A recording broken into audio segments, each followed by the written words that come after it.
Meanwhile, the rabbit calls the traitor and asks him for one last mission. Mary, at that moment, is heading towards them at full speed, and the rabbit assigns one of the demons to stop her. She uses one of the trucks in front of her and heading towards them.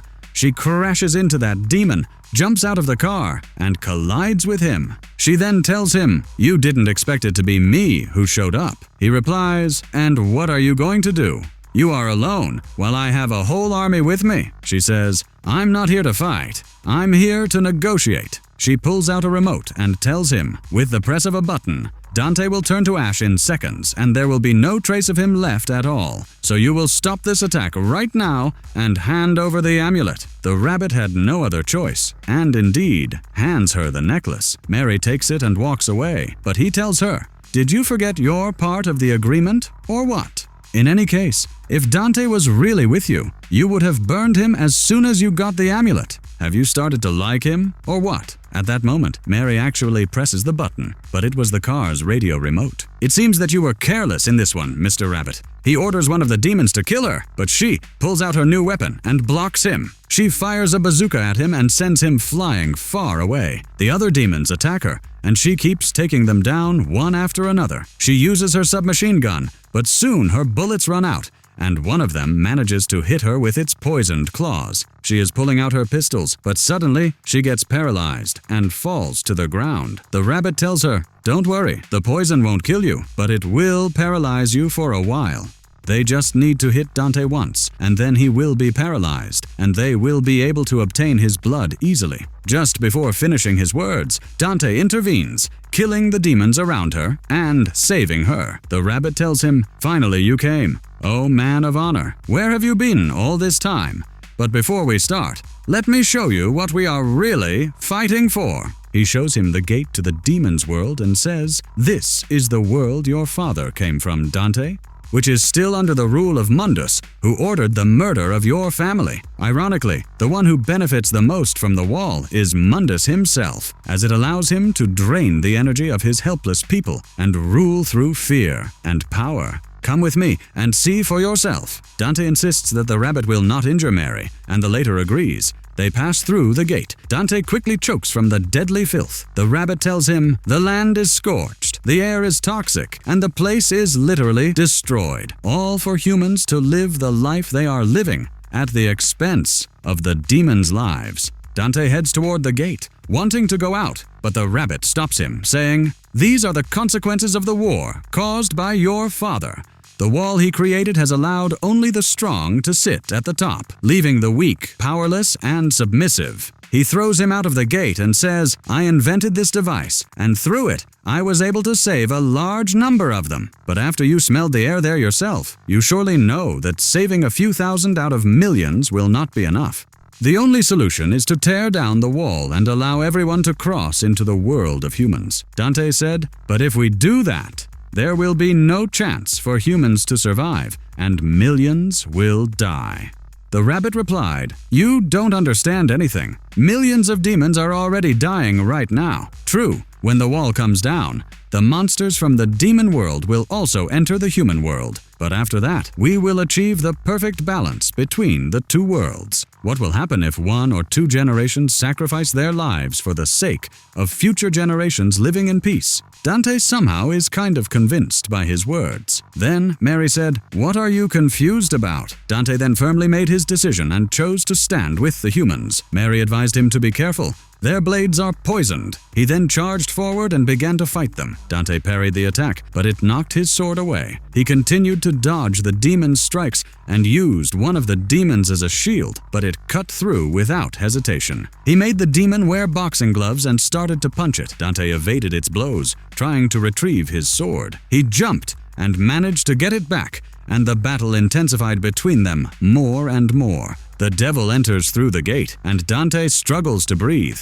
The fight continues between them, and it's clear that the advantage is with the devil. The rabbit sends the other demons after him and goes to finish off Mary, who is starting to recover from the poison. She tells him, "I know you hate Dark Calm, and that you're only trying to take revenge." He responds, "If you think I'm doing this because of the demons, then you're wrong. I'm doing this because I'm sure Darkcom will do worse to them." She replies, "At least Darkcom doesn't use orphans as soldiers in the war." He says, "What's this? This description applies to you too. In your opinion, why did Darkcom hire you specifically?" I believe that those who have lost their connections to their world are the only ones capable of fighting for another world. It's no coincidence that the three of us who lost our families are here fighting. At that moment, he removes his mask, and Mary is shocked. He tells her, "You're the one who made me look this hideous, Mary." She immediately remembers him and recalls everything that happened back then. He says, "After what you all did, you left me in this state, and I was on the verge of death. I needed a continuous infusion of demon blood mixture into my body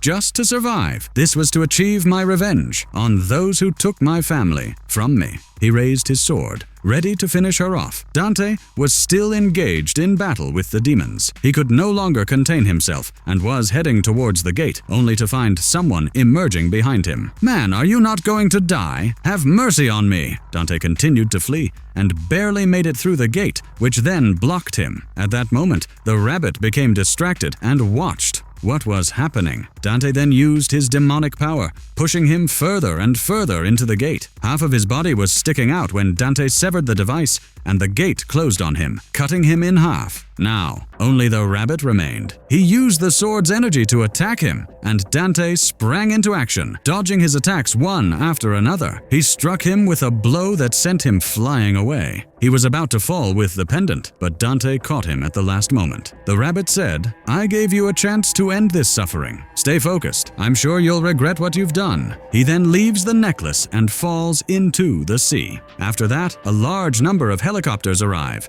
and the traitor was on one of them. The rabbit, meanwhile, was still alive and encounters one of the demons that didn't die in the battle. He grabs it and starts to eat it. His body then begins to transform and swell more and more. Anyway, back to the traitor, who, while transporting the bodies, goes to steal the rabbit's gear. The vice president then approaches Mary and tells her that the mistake she made makes him doubt her loyalty. She thinks he's talking about the soldiers' deaths, but he isn't concerned about them at all. He asks her where the amulet went, and she gets a bit nervous. Then Dante tells him it fell into the river with the rabbit. He asks Mary to confirm, and she indeed goes along with Dante's lie. He turns to Dante and wants to recruit him, but our guy is not interested. He keeps walking, and at that moment, the vice president orders all the soldiers to aim their weapons at him. He tells him, "It's very dangerous to leave someone with your power free, like this." To be honest, I'm not surprised. Anyway, he orders Mary to arrest Dante. At that moment, the rabbit appears after transforming and completely changing its shape. They start shooting at him, but it's as if they're just teasing him. He quickly vacates the place they are in, and the cowardly vice president flees rapidly. The traitor grabs the device and manages to run away too. At that moment, Mary collaborates with Dante, handing him one of her guns, and the two charge at the rabbit with strength and elegance. They shoot at him, but their bullets have no effect at all. He attacks them, while they struggle to escape his attacks. Dante charges at him,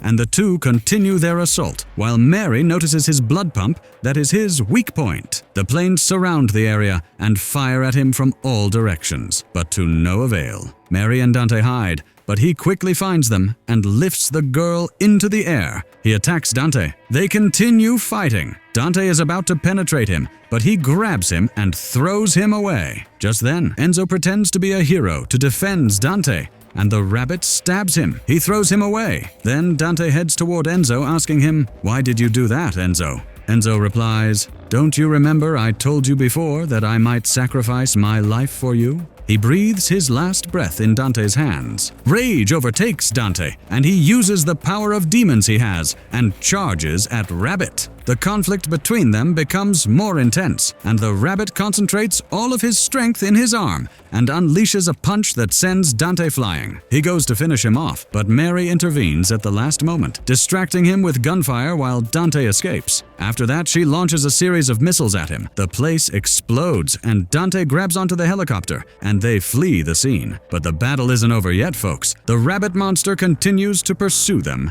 and successfully catches up to the plane, starting to destroy it. Dante is then taken away and goes with him. The helicopter crashes, and Mary manages to escape at the last moment. Dante gets up, but sees the rabbit in front of him as he takes the necklace and places it in the sword, transforming it into its true form. He tells him that this world will end as soon as that sword touches the blood of all the sons of Sparta. Dante laughs and says, "Wow, you should have said that earlier." He is about to tell him that Virgil is dead, but the man shatters the vial, spilling Virgil's blood on the sword. Dante, of course, is shocked, and the man says, "Your brother is still alive. You son of a—" He lunges at him and stabs him. "Looks like this is your end, buddy." His blood mixes with the sword, and at that moment, the barrier between the worlds begins to collapse.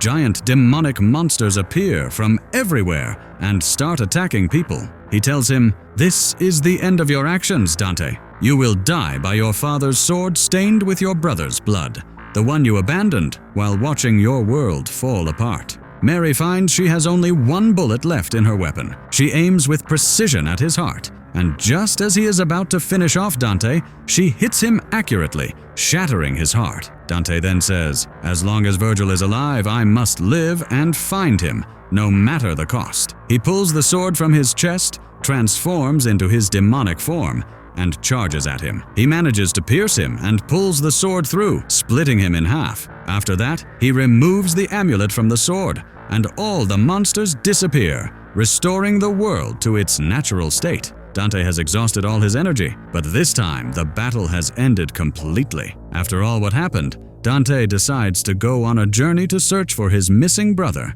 and asked Mary to accompany him. They think about a name for their team, but Mary injects him from behind and he faints. She tells him, "I'm sorry, but I can't let you roam the world while carrying that sword and amulet." But the troubles are far from over. An hour before all this, it becomes clear that the vice president was aware of the traitor's communication with the rabbit and had been listening to all his calls. He takes the device from him and asks what the rabbit wanted him to do with that thing. The traitor says that he was asked to destroy it so it wouldn't fall into human hands and be used against them. At that moment, the vice president decides to use this device to invade the demon world. This man is truly insane, I've told you. He gets rid of the traitor and then goes to open a portal to the demon world. Mary was standing there, watching and not understanding anything. This madman sends warplanes to the demon world, and they begin killing demons without any warning. After that, Dante is frozen, and both the amulet and the sword are sent to different locations to prevent them from reuniting. The invasion of the demon world continues with nuclear bombs, weapons, and modern tanks. The group manages to control a very large area of the demon world and begins mining and extracting resources from it. However, things won't go smoothly. One of the demons breaks into one of their facilities and easily kills all the humans. This is the same demon who had spoken to the rabbit before. He cancels his transformation, and it turns out to be Virgil, Dante's brother. So, what will happen to Dante after he has been frozen? Who is Virgil, and what is his story? Where has he been all these years without Dante's knowledge? And what will happen to Mary after witnessing the vice president's disgrace and vileness? Will she really stay in that organization and obey the orders of that damned person? Stay tuned for the next part of Dante's story.